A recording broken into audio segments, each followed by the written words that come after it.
niyo rya mbere twigeze kumva umuntu w'umusangwa butaka aririmba we byakujemo gute kunzamwo batabirenze nuko gusa kimwe ni gake dukunda kubona umuririmbyi yasohoye indirimbo zikunda kuja muri top 10 mu ndirimbo zikurikiranwa cyane mu gihugu mugabo wewe nararabye kuri YouTube kujya ndiko ndarosherisha indirimbo za mbere zikundwa cyane mu gihugu cyasanga wewe indirimbo yawe igira incuro 80 mu muziki kurikiranwa ngaha mu Burundi ico kintu warukizi keshi na keshi abasangwa butaka muri abantu dukunda kuba mufise inzu z'ubwatsi inzu z'ubwatsi n'ubunya umenga ntibihera rero tubivuga onye ntibihera wiwanyu aho mwari muri ku gatumba byari bimeze gute ugukura kwawe abo mwakoranye ubunya mwifata gute muri rusange mwifatanya gute muri rusange mugabo ndibuka nyamba ntihenze umenga naravuze ko abarinzi bose nakurikiranye ikiganiro ucucaguramo yuko Oleg wigeze kuja kuri show yiwe hanyuma arakuramutsa ngo uramukunda kandi urifuza kuzobonana nawe bo basi Orege niwe muntu wa mbere maze je nkunda nkuko nabivuze niwe muntu wa mbere je maze gukora mu kiganza niwe musani wa mbere maze urwego niwe muntu maze kuramutsa mu kiganza wenyene nta wundi musani ndaramutsa musanga butaka iyo yumviriye gukora indirimbo irivuga ko tumushigikira na twebwe apana bya bindi gibiki nibi turabarundi twese musabe akantu kamwe gusa mbwati je ndifuza collabo umusaza Orege urwego niba buri kurambona cyangwa ukakumviza kino kiganiro ndagusabye vyo muzoma ka collabo urandyohera cyane ndagukunda nibuke ko ari we musani wa mbere maze kubona maze kuramutsa muri make ndagusabye nivyo babikunda bitabaguye nabi uzofashe vyo mu maga collabo vyonezera vyibura collabo yase mumpe ni foto basi mbone ko nibaze ukazobikora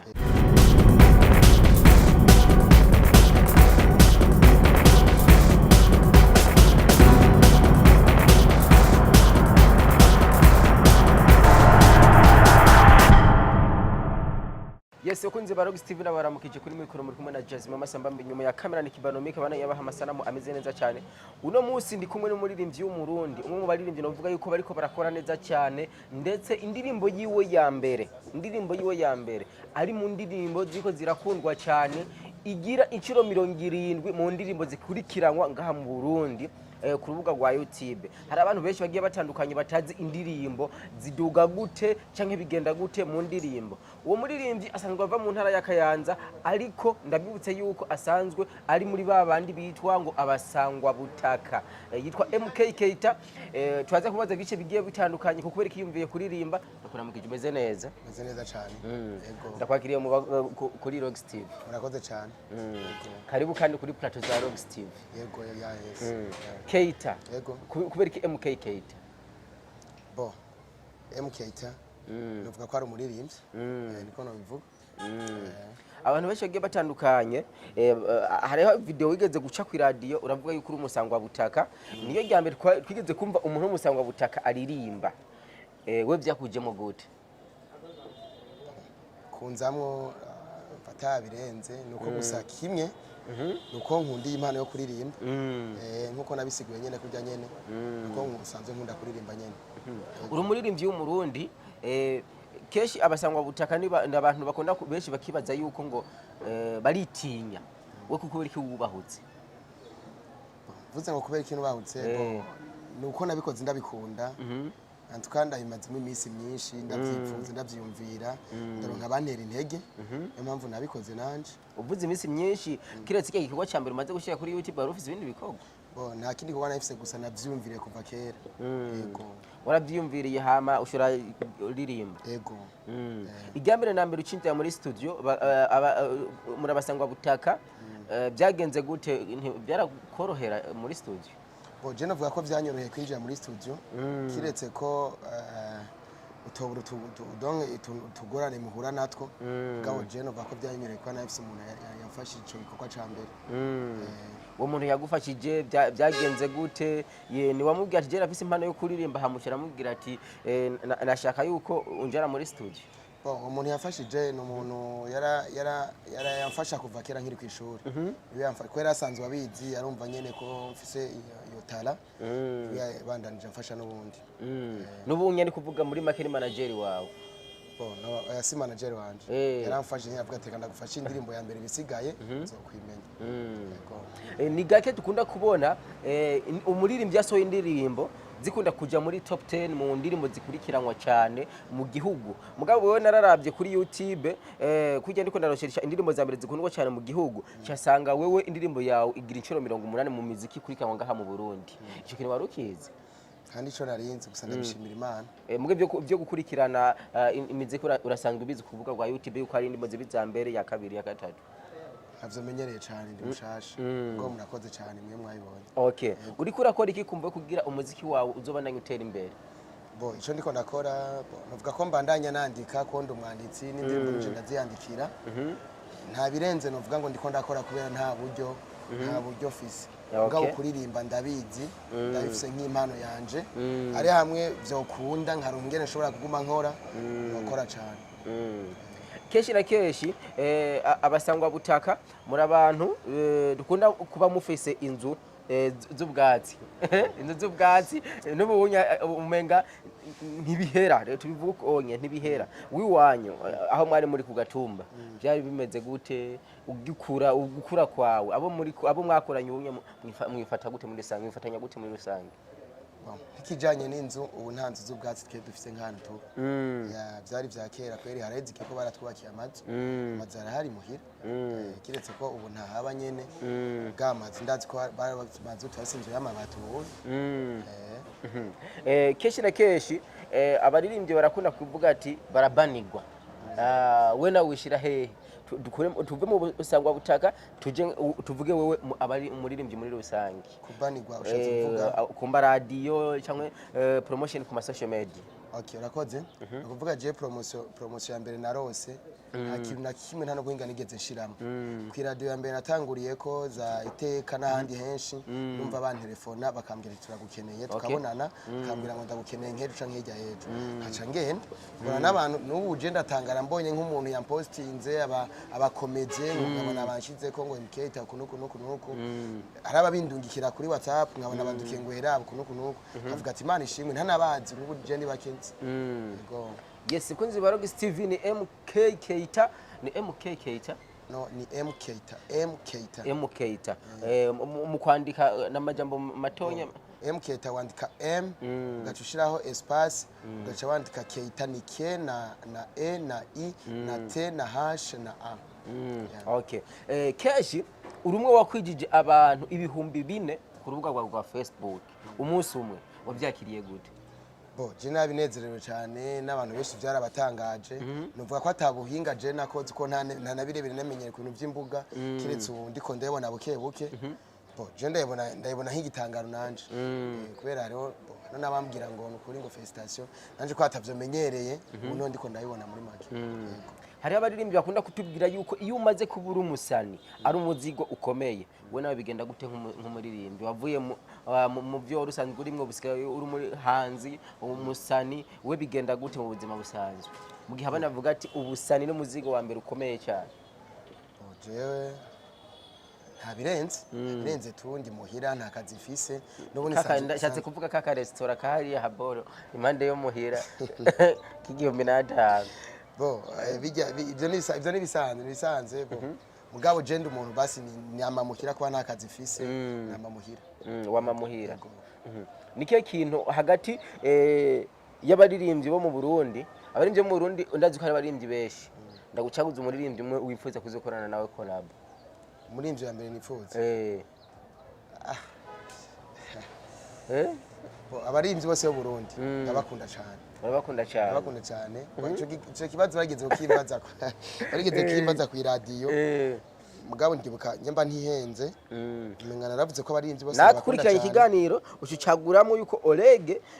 wigeze kuja kuri show yiwe hanyuma